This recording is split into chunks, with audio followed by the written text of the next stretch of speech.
बिस्मिल्लाहिर्रहमानिर्रहीम। व्यूज़ अस्सलाम वालेकुम। उम्मीद है कि आप पहले की तरह खैरियत से होंगे। आज हमारा जो टॉपिक है वो है कि एक इंश्योरेंस एजेंट की जो टैक्स रिटर्न है वो कैसे फिल की जाती है और उसमें कौन कौन से कॉलम इस्तेमाल किए जाते हैं। तो आज हमने इसी के ऊपर बात करनी है। तो सबसे पहले हम सेक्शन की तरफ जाएंगे कि इनकम टैक्स ऑर्डिनेंस का जो सेक्शन रेलेवेंट सेक्शन है वो कौन सा है और उसमें क्या लिखा हुआ है और क्या रेट होते हैं और किस तरह से ये एप्लीकेशन होती है रेट की। तो ये सारा आज हमने इंश्योरेंस के हवाले से बात करनी है, क्योंकि हमारे बहुत सारे दोस्त इंश्योरेंस एजेंट्स हैं, उनको अपनी रिटर्न्स फाइल करने में इशू आता है। तो आज हमने इंश्योरेंस के या ब्रोकरेज या ब्रोकर एजेंट जो होते हैं उनका जिक्र करना है कि वो किस तरह से होगा। तो पहले हम चलते हैं इनकम टैक्स ऑर्डिनेंस की तरफ और वहाँ पर देखते हैं कि वो क्या है। तो ये हमारे पास जी इनकम टैक्स ऑर्डिनेंस है और इसमें फाइंड करेंगे हमारा जो रेलेवेंट सेक्शन है वो इस टाइम 233 है। ठीक है जी। 233 जो सेक्शन है ये बेसिकली डील कर रहा है इनको जो हमारे पास होते हैं एजेंट्स वगैरह और इंश्योरेंस एजेंट्स हैं, उनको डील कर रहा है। तो ये ब्रोकरेज एंड कमीशन आप देख सकते हैं कि इसके अंदर लिखा हुआ है और इसमें यह है कि वेयर एनी पेमेंट, ये थोड़ा सा मैं इसको बड़ा भी कर देता हूँ ताकि आपको थोड़ा क्लियर हो जाए कि ये क्या मामला है। Brokerage and commission, where any payment on account of brokerage और commission is made by the federal government और प्रोविंशियल गवर्नमेंट, लोकल गवर्नमेंट और कंपनी और एन एसोसिएशन ऑफ पर्सन और individual having turnover of 100 million rupees और more then.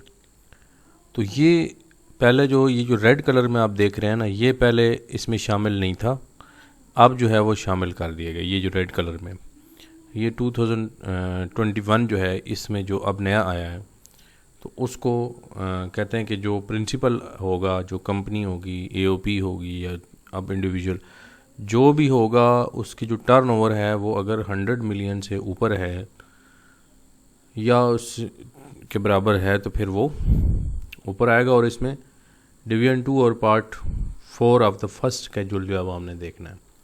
If agent retain commission or brokerage from any amount remitted by him, he shall deem to have been paid the commission or brokerage by the principal and the principal shall collect advance tax from the agent। तो अगर तो वो agent के पास बाज़ का रह जाता है कमीशन ही, एजेंट अपना रख के फिर बाकी पेमेंट करता है, तो उस सूरत में तो फिर वो उसके ऊपर अप्लाई होगा और वो एडवांस टैक्स की सूरत में फिर चार्ज किया जाएगा। फिर इसी तरह से not with standing the provisions of sub section, तो इसके ऊपर भी काफ़ी डिटेल है कि एडवर्टाइजिंग जो एजेंट्स हैं उनके ऊपर भी हम बात करेंगे। और उसने कहा कि amount paid are to be paid to the electronic और print media for advertising services excluding commission. अगर एडवर्टाइजिंग एजेंट है तो फिर उसके ऊपर ये वाला जो फर्स्ट स्केड्यूल का पार्ट 4 है उसके ऊपर अप्लाई होगा। और उसमें फिर सेक्शन 153 जो सब सेक्शन 1 और क्लास बी है वो भी फिर उसको देखा जाएगा, साथ में ला कर देखा जाएगा। और नॉर्मली फिर फिक्स टैक्स रजीम के सिर्फ सेक्शन 233 अप्लाई नहीं होगा। तो ये वाज़े तौर पर यहाँ पर हमें मिल गया कि यहाँ पे क्या करना होगा। अच्छा, फिर उसने ये थोड़ी सी कैलकुलेशन बताई है कि ये किस तरह से हम इसको कैलकुलेट करेंगे। अलबत्ता अमाउंट जो है वो कैसे पे होगी और किस तरह से होगा। The tax deducted under sub section 2A, जो हम tax deducted shall be the minimum on the income of advertising agent. Advertising agents का जो है वो मिनिमम टैक्स होगा। Where any tax is to be collected from a person under sub section 1, such tax shall be the minimum tax on the income of such person. तो इसकी nature का हमें पता चला कि ये जो नेचर है इसकी वो मिनिमम है, नंबर वन। दूसरा जो टैक्स होगा वो 15/85 के हिसाब से जो एडवर्टाइजिंग एजेंट्स हैं उनका काटा जाएगा, और 100 मिलियन से ऊपर जो लोग टर्नओवर कर रहे हैं वो कोई भी कंपनियां हैं तो उनका जो एजेंट है, ब्रोकर है, उसको जो कमीशन होगा उसके ऊपर टैक्स के रेट्स के ऊपर हमने बात करनी है। ठीक है, अब हम नेक्स्ट जाते हैं इसके ऊपर कि हम इस पर देखेंगे कि ये पार्ट 4 और डिवीजन 2 जो है इसमें क्या कहता है इस बारे में। तो अब इसमें जो 2014 से पहले तो पर्सन जो एडवर्टाइजिंग एजेंट थे उनका कोई और रेट होगा, लेकिन बहरहाल अब जो है वो 10% है इसमें। The word for filer and non filer omitted, ये 2019 से ख़त्म कर दिया गया। अलबत्ता ये है कि जो फाइलर हैं ये हम उनकी बात कर रहे हैं, तो उनके लिए ये है कि ये आपका एडवर्टाइजिंग एजेंट्स जो होंगे वो 10% के हिसाब से होगा, और लाइफ इंश्योरेंस एजेंट्स हो गए commission received is less than 0.5 million हो पर एनम तो फिर 8% आप चार्ज करेंगे। और जनरली जो है वो इतना ही होता है, इससे ज़्यादा आमतौर पर कमीशन नहीं होता। तो हम इसकी जनरल एक बात कर रहे हैं कि इसकी क्या इम्प्लीकेशंस होंगी, और फिर अगर इसमें कवर नहीं होता तो फिर स्ट्रेट एक 12% मिनिमम रेट इसका लगेगा। तो ये सारा वो सिस्टम है जो हमने इसमें देखा कि ये चीज़ होगी। अब हमने इसको रिटर्न के अंदर देखना है कि ये किस तरह से आएगा। तो हम चलते हैं टैक्स रिटर्न में और वहाँ पर देखते हैं कि किस तरह से होगा। तो सबसे पहले जो है वो हमारा इसमें हम अपना इनकम टैक्स का जो रिटर्न है वो खोलने से पहले इस बंदे का देखते हैं कि अगर विद होल्ड हुआ तो उस हवाले से यहाँ पर हमें MIS के अंदर जाना है और यहाँ पे देखना है कि इसका कोई टैक्स है कि नहीं। तो आप देख सकते हैं नाजरीन कि इसमें इस बंदे की जो विद होल्डिंग है वो हमें शो हो रही है, और ये सेकंड नंबर पर आप देखें स्टेट लाइफ इंश्योरेंस 8% जो है वो इसका टैक्स बना, और ये आपका 2020 का है। इस तरह से 2021 में भी इसके कुछ विद होल्डिंग्स हैं जो 8% के हवाले से सेक्शन 233, ये एक इंश्योरेंस एजेंट है तो इस वजह से इसका आ रहा है।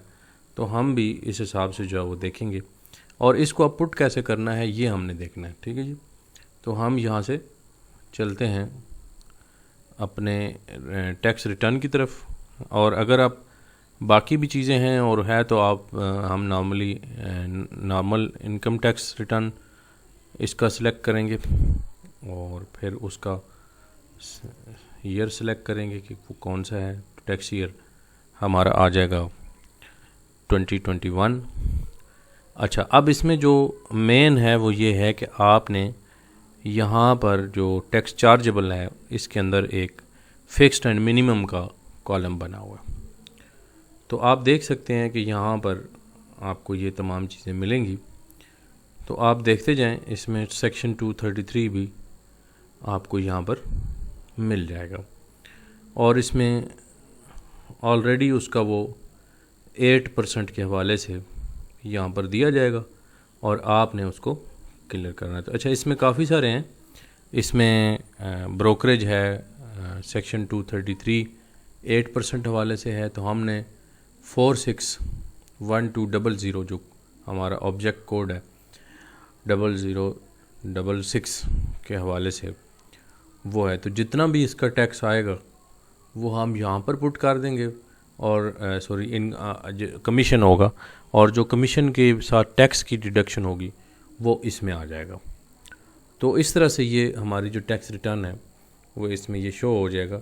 और ये फिर आगे जाकर रिकन्सिलिएशन के अंदर हमने जो देखना है इसको वो किस तरह से देखना है, वो हम यहाँ पे जब वेल्थ बनाएंगे और इसके अंदर रिकन्साइल करेंगे तो इसको हमने अपनी रिकन्सिलेशन के अंदर इनकम जो है ना वो यहाँ पर 7033 जो है ये फिक्स फाइनल या इसमें कर दें, या फिर ऊपर जो है वो आप नॉर्मल वाले में, क्योंकि मिनिमम तो है ही है ये, क्योंकि आपने उधर से उठाया है तो यहाँ पर आप बेहतर है कि इसमें अंदर कर दें।